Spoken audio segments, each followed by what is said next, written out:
السلام علیکم اسٹوڈنٹس، کیسے ہیں آپ؟ امید کرتی ہوں آپ سب خیریت سے ہوں گے۔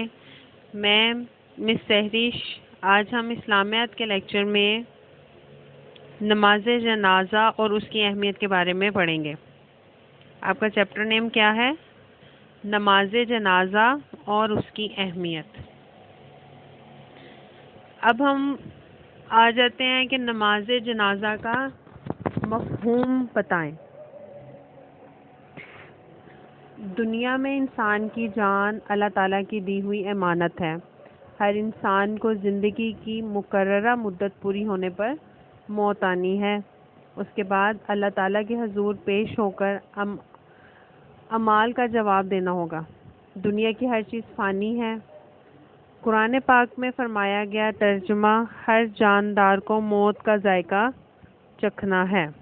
اب اس کا مطلب یہ ہے کہ اللہ تعالیٰ کے حضور پیش ہو کر اپنے اعمال کا جواب دینا ہے۔ اب اعمال کیسے کہ اگر ہم نیک کام کریں گے اس کا جواب بھی دینا ہے، اور اگر ہم برے کام کر رہے ہیں اس کا جواب بھی دینا ہے۔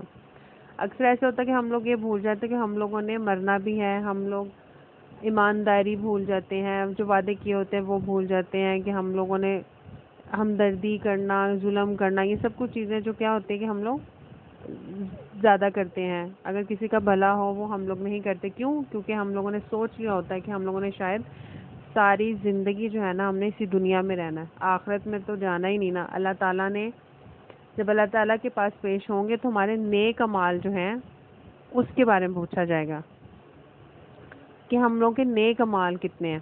آپ کو پتہ ہے کہ ہمارے پاس اللہ تعالیٰ نے ہمارے لیے ایک ترازو رکھا ہوگا جس میں ہماری نیکیاں اور برائیاں اس ترازو میں ڈالی جائیں گی۔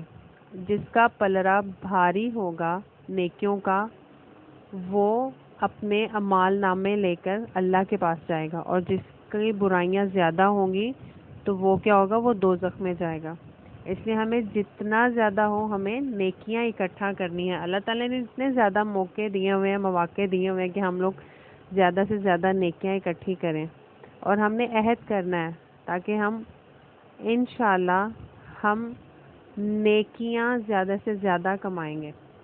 اس کے بعد ہے کہ جب کسی مسلمان کا انتقال ہوتا ہے تو دوسرے مسلمان اس کی نماز جنازہ ادا کرتے ہیں۔ نماز جنازہ میت کے لیے مغفرت کی اجتماعی دعا ہے۔ اجتماعی مطلب سب مل کے دعا کرتے ہیں۔ دین اسلام میں حکم ہے کہ زیادہ سے زیادہ لوگ نماز جنازہ میں شرکت کریں۔ فوت ہونے والا شخص مرد ہو یا عورت، بچہ ہو یا بوڑھا، وہ سب کیا کہلائیں گے؟ میت کہلاتے ہیں۔